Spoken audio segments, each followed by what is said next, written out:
నమస్తే, నా పేరు హారిక. యెమెన్ దేశం రెగ్యులర్‌గా అంటే ఎర్ర సముద్రం దగ్గర ఓడల పైన అటాక్ చేస్తా ఉంటాయి. ఇప్పుడు రివర్స్‌గా డైరెక్ట్ అమెరికానే యెమెన్ పైన అటాక్ చేస్తుంది.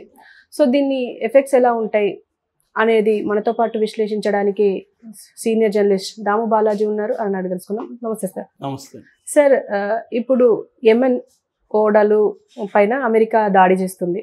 అంటే దీన్ని ఎలా చూడొచ్చు అంటారు? యెమెన్ ఓడల మీద కాదు, యెమెన్ దేశంలో కొన్ని ప్రాంతాల మీద చేసింది. దాదాపు 16 ప్రాంతాల్లో 60 టార్గెట్స్ మీద ఫోకస్ చేసింది. అంటే నేను చాలాసార్లు చెప్పాను మన ఛానల్లో. దీనికి మూలం ఏంటంటే ప్రధానంగా హుతీ అనే రెబల్స్, మనోళ్ళు హౌతీ అని పిలుస్తున్నారు కానీ ఇంటర్నేషనల్గా హుతీ అని పిలుస్తున్నారు వీళ్ళని. హుతీ రెబల్స్ అనేవాళ్ళు యెమెన్ ప్రభుత్వాన్ని కూలదోసి కొన్ని మేజర్ ప్రాంతాలని తమ అధీనంలోకి తెచ్చుకున్నారు.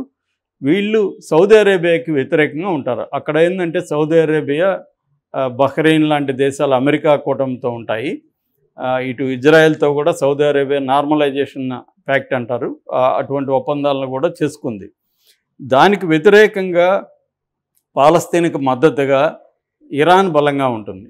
సో ఈ యెమెన్లో ఉన్న హుతీ రెబల్స్ ఇరాన్కి సపోర్ట్ చేస్తారు. ఇరాన్ ఇంటర్న్ హుతీ రెబల్స్కి ట్రైనింగ్ ఇస్తుంది, ఆయుధాలని సప్లై చేస్తుంది, టెక్నికల్ హెల్ప్ చేస్తుంది. ఇవన్నీ కూడా ఇరాన్ చేస్తుంది అన్నమాట. ఇప్పుడు ఏమైందంటే ఎప్పుడైతే ఇజ్రాయెల్ అక్టోబర్ 19న గాజా మీద అటాక్ మొదలుపెట్టిందో, ఇక్కడ మధ్య ప్రాంతంలో అనేక రెబల్ సంస్థలు లేదా ఇరాన్ దేశం దీన్ని గట్టిగా వ్యతిరేకిస్తున్నారు. నిజానికి ప్రపంచవ్యాప్తంగా కూడా అనేక దేశాల్లో నిరసన ఉంది. ఎందుకంటే ఇజ్రాయిల్ ఏమాత్రం ఆగట్లేదు. ఇప్పటికే 25,000 మంది పాలస్తీనా ప్రజలు చనిపోయారు. వాళ్ళల్లో 50% పిల్లలు ఉన్నారు. ఎందుకంటే పాలస్తీనా పాపులేషన్లోనే 78% యూత్ ఎక్కువ ఉంటారు, ముసలి వాళ్ళు తక్కువ ఉంటారు. ఎందుకంటే అంత ఏజ్లో బతకనివ్వట్లేదు అనమాట. సో అందువల్ల ఈ పిల్లలు ఎక్కువ, దాదాపు 12,000 మందికి పైగా పిల్లలు చనిపోయారు.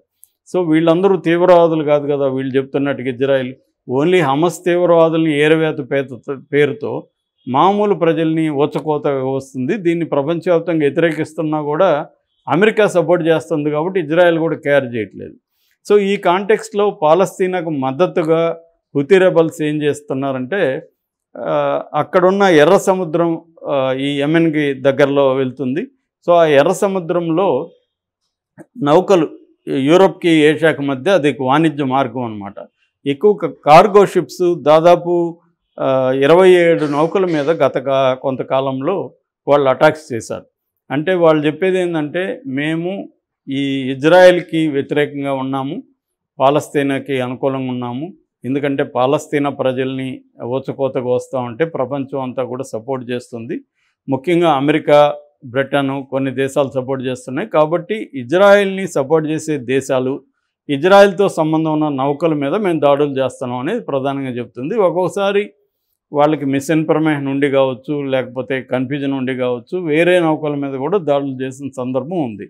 మనం కూడా చూసాం, మధ్యకాలంలో కూడా భారతీయులు అక్కడ ఎక్కువ ఉన్నారు ఆ షిప్పుల్లో. ఎందుకంటే దాదాపు 40% పైన ఈ వాణిజ్య నౌకల్లో భారతీయులు పనిచేస్తారు. కాబట్టి మన దేశం కూడా అఫెక్ట్ అవుతుంది. అది కూడా ఒక కారణం. మన వాళ్ళను కూడా ఇజ్రాయెల్కి ఇండియా కూడా సపోర్ట్ చేస్తున్న ఆరోపణ కూడా మన మీద కూడా చేస్తున్నారు.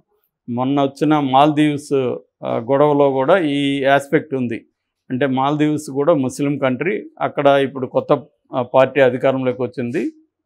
ఈ పార్టీ ప్రోగ్రెసివ్ పార్టీ. అంతకుముందు డెమోక్రటిక్ పార్టీ ఏమో ప్రో ఇండియాగా ఉన్నింది. ప్రోగ్రెసివ్ పార్టీ ఏమో ఇండియా అవుట్ అనే స్లోగన్తో అక్కడ వచ్చింది. వాళ్ళు కూడా ప్రధానంగా విమర్శించింది ఏంటంటే ఇజ్రాయెల్కి ఇండియా సపోర్ట్ అని. నిజానికి ఇండియా ఒక రకంగా పాలస్తీనాకు కూడా సపోర్టు, గాజాకు కూడా మనోళ్ళు చాలా ఆహారం, ఇతర హాస్పిటల్కి సంబంధించిన ఎక్విప్మెంట్ ఇవన్నీ కూడా పంపించారు. కాకపోతే ఏంటంటే గట్టిగా ఇజ్రాయెల్కి యాంటీగా నిలబడట్లేదు. పాలస్తీనాకి హెల్ప్ చేస్తున్నారు హ్యుమానిటేరియన్, కానీ ఇజ్రాయెల్ చేసిన తప్పని అన్నారు, కానీ అది గట్టిగా నిలబడి ఒత్తిడి చేయట్లేదన్న విమర్శ కూడా ఉంది. మొన్న కూడా యెమెన్ ఖతార్కి మనకి గొడవ వచ్చినప్పుడు 1,00,000 మంది ఖతార్కి పోయే వాళ్ళని ఆపి మన వాళ్ళని ఇజ్రాయెల్ పంపించింది ఇండియా గవర్నమెంట్. అంటే ఇప్పటికి కూడా ఇజ్రాయెల్తో ప్రోగా ఉంది అన్న విమర్శలు ఇండియా మీద కూడా వస్తున్నాయి. సో ఈ కాంటెక్స్ట్లో హుతీ రెబల్స్ చేస్తున్నారు. దీన్ని ఎదుర్కోవడానికి అమెరికా ఏం చేసిందంటే కొయిలేషన్ నావికా దళాల్ని ఏర్పాటు చేసింది. అంటే కొన్ని కంట్రీస్తో, ముఖ్యంగా Australia, Bahrain, UK, New Zealand, Germany, Netherland, south Korea, ఈ దేశాలతో కలిసి ఒక జాయింట్ కమాండ్ని ఏర్పాటు చేసింది. వార్షిప్లను పెట్టడం అక్కడ ఇవన్నీ. అది సరిపోదని ఇప్పుడు అమెరికా ఏం చేసిందంటే డైరెక్ట్గా యమన్ దేశం లోపల 16 ప్రాంతాల్లో నిన్న అటాక్స్ చేసింది. 60 టార్గెట్స్ని. ఈ టార్గెట్స్ వచ్చి ఆర్మ్డ్ డిపోసు, తర్వాత లాంచింగ్ కేంద్రాలు ఉంటాయి కదా అవి, తర్వాత ప్రొడక్షన్ యూనిట్స్, తర్వాత ఎయిర్ డిఫెన్స్ రాడార్స్ ఉన్నాయి వాళ్ళ దగ్గర. అంటే ఈ దాడులకి మెకానిజం, సరిపోయే మెకానిజం ఏవే ఉన్నాయో వాటి మీద దాడి చేస్తుంది. దీనికి నిరసనగా ఆల్రెడీ హుతీలు, అల్ బుకైతీ అండ్ హుస్సేన్ అల్ జావే అని వాళ్ళ ప్రతినిధులు, హుతీ ప్రతినిధులు స్టేట్మెంట్ ఇచ్చారు. చాలా తీవ్రమైన తప్పు చేసింది అమెరికా వాయుసేన.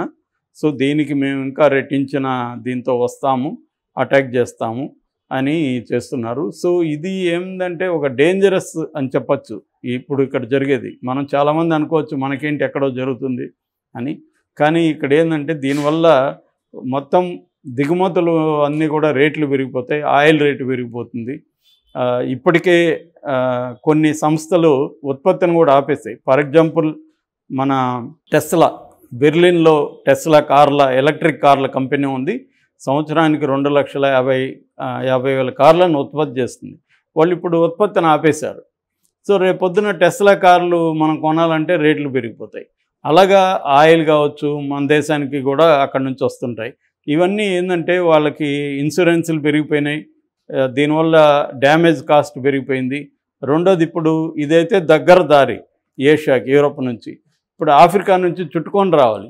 ఆ చుట్టుకొని వస్తే కూడా అక్కడ కూడా సోమాలియా పైరేట్స్ మన ఇండియన్ దాన్ని హైజాక్ చేశారు. మన వాళ్ళు వెళ్ళి విడిపించుకొని వచ్చారు. అదంటే ఏదో 5 మంది వచ్చారు కాబట్టి పోయి విడిపించుకోగలిగారు. కానీ రేపొద్దున ఇలాగా వాళ్ళు కూడా అటాక్స్ వాళ్ళు కూడా మొదలు పెడతారు అక్కడ ట్రాఫిక్ పెరిగితే.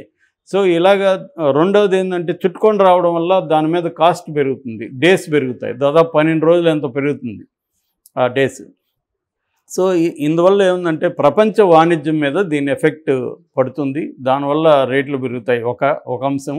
రెండోది జియో పాలిటిక్స్లో ఎప్పుడు కూడా పీస్ అనేది ఒక దేశంలో లేకపోతే ప్రపంచవ్యాప్తంగా కూడా పీస్ డిస్టర్బ్ అవుతుంది. సో ఇప్పుడు ఆల్రెడీ యమన్తో మన దేశం 2017 నుంచి సంబంధాలు లేవు మన దేశానికి. ఎందుకంటే హుతీ రెబల్స్ వచ్చినప్పటి నుంచి అక్కడ అల్లకల్లోలంగా ఉంది. ఆ మధ్య కూడా మనం ఒక కేరళ నర్సు కూడా అక్కడ ఎట్లా వెళ్ళి ఇబ్బందుల్లో ఉందో కూడా చెప్పుకున్నాం స్టోరీ.